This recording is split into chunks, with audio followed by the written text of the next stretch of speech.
Hey all, welcome back to the Real Life Pharmacology podcast. I'm your host, Eric Christensen, pharmacist, and today I'm going to cover stimulant laxatives. Now, as with any over-the-counter product, there are a ton of different brand names and stimulant laxatives on the market, so I obviously can't cover every single brand name that you might see out there. However, there are two major drugs that are classified as stimulant laxatives, and it is bisacodyl, which is the generic name, and it is sennosides, or senna is the other product common name. Both these are stimulant laxatives. Brand names you might see senna, sennosides, Senocot, Jericot, X-Lax, bisacodyl. Brand names you might see, Dulcolax is definitely the most common.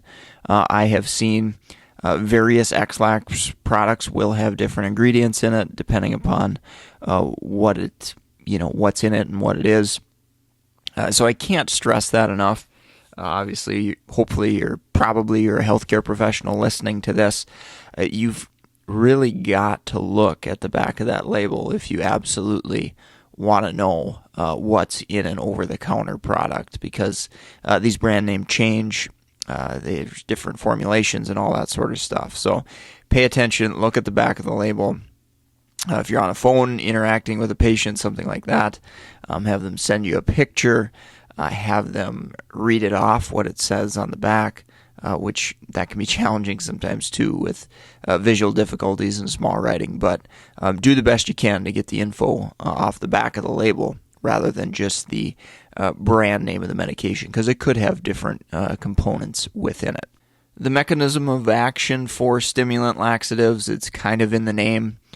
These drugs stimulate the smooth muscle of the intestine, and by doing so, that contraction, relaxation propels fecal material through the intestine and obviously out through the colon. So with that propulsion, when I think of side effects, usually these drugs are pretty well tolerated, but with that stimulation of that smooth muscle, I tie that into the adverse effect profile, and probably the most common thing I've seen patients complain about is a little bit of abdominal cramping. Versus something like a stool softener alone, that isn't typically going to cause any of that cramping because it doesn't directly stimulate the muscles. So probably the major, most common adverse effect I hear of is patients complaining about that abdominal cramping. Again, not a extremely high percentage or anything like that, but if you do run into adverse effects, that's probably what you're going to hear about from patients. Now, this may sound like a no-brainer, but one other potential adverse effect is diarrhea from these medications, and I say that not to be a smart aleck or anything, but patients sometimes, especially geriatric patients, don't know what they're taking. And if they have, a list of pills that they were told to take by their doctor, and they're reporting diarrhea to you, one of the first things you should do is make sure that they're not on a laxative type medication. And I absolutely have seen patients on senna, on bisacodyl, and they're taking it routinely as they were told to do, and they're having diarrhea, and they don't recognize that that's what that medication is for. So it sounds kind of stupid to say that stimulant laxatives can cause diarrhea, but sometimes patients aren't aware and they don't pay attention that they're actually taking this type of medication. Talking about patient expectations, you've got to make sure your patients are aware that this is not an immediate fix. So if they take a senna tablet, for example, they're probably not going to have a bowel movement in 15 minutes or a half hour. Okay, it takes a little while to kind of get into the system and get down to the site of action and create that movement within the bowel and that muscle contraction. to have a defecation or go to the bathroom.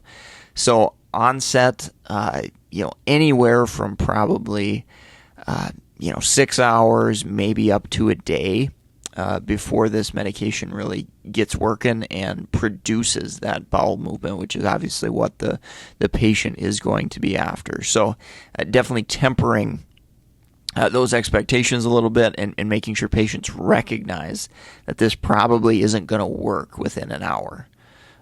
So that's an important thing, and I have had patients ask me that before. Now, with the availability of these drugs over the counter, it is important to recognize certain symptoms that may necessitate referral to a healthcare provider.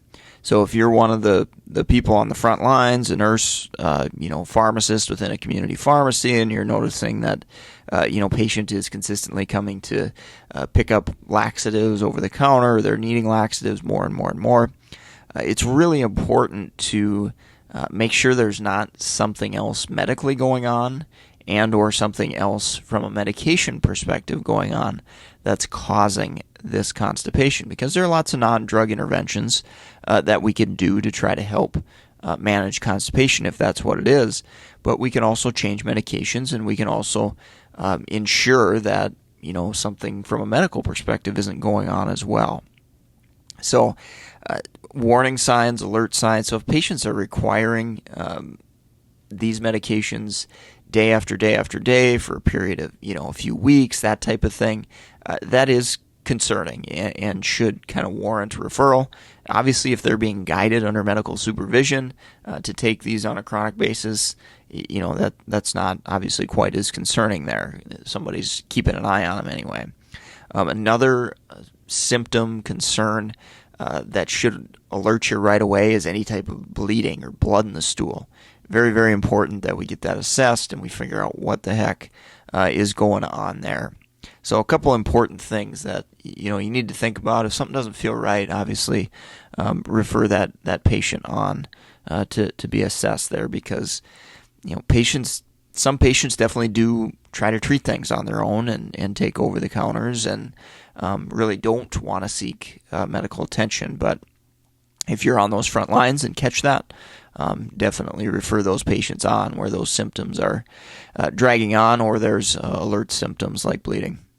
Now, many geriatric patients take chronic laxatives, and I am very sensitive, obviously, to polypharmacy patients and pill burden and those patients that are on 10, 15, 20 plus medications.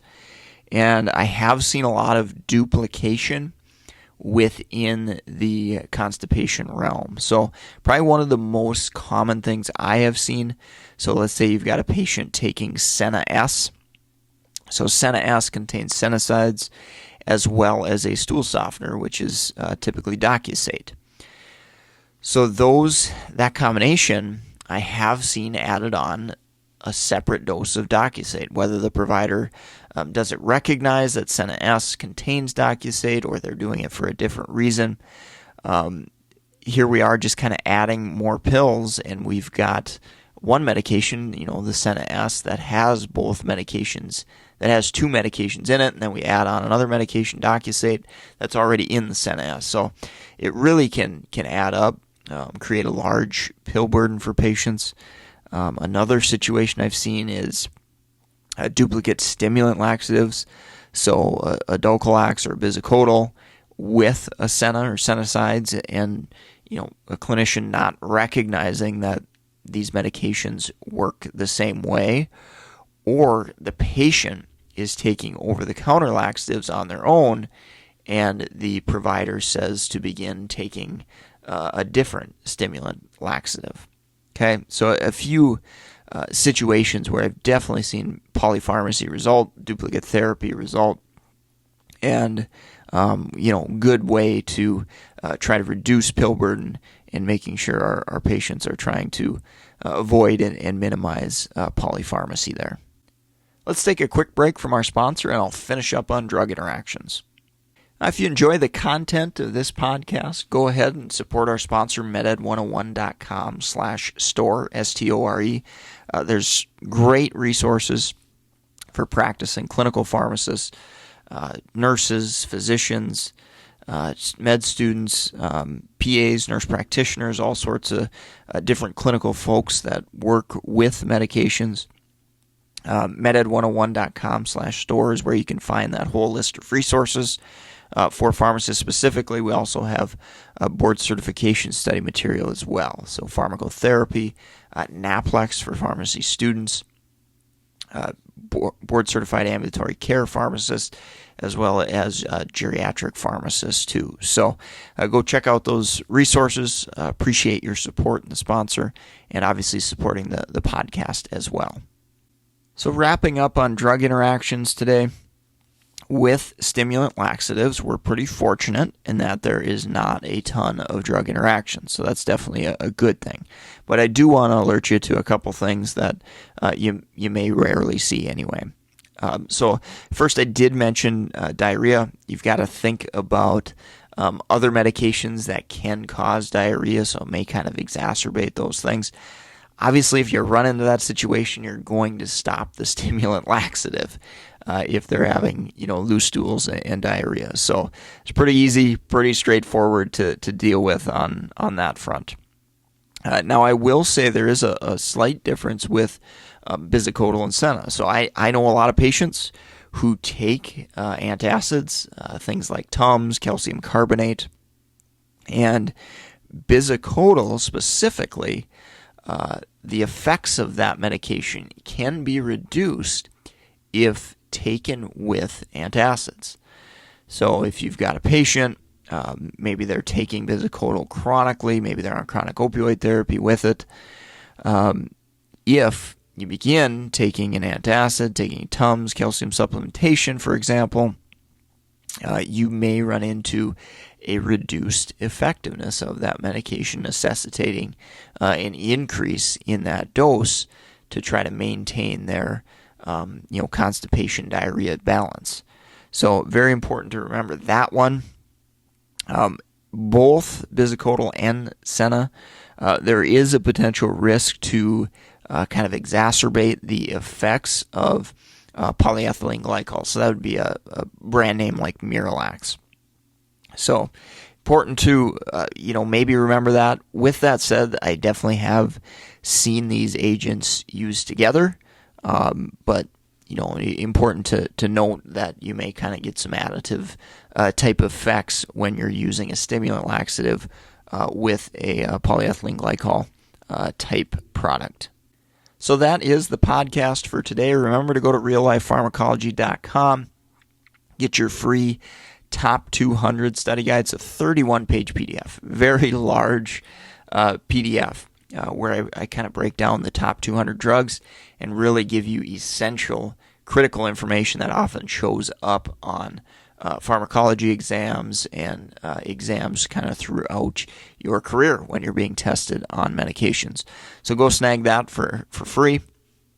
With that, I'll also send out emails when I've got new releases of the podcast as well. So very cool thing to go check that out and snag that for free.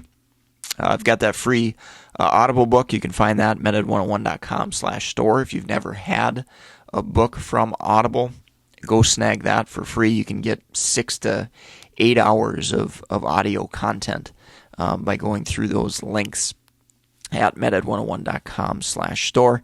If you love the podcast, leave us a rating, review on iTunes or wherever you're listening.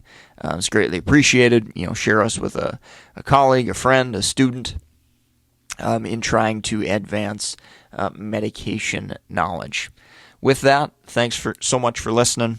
Take care and have a great rest of your day.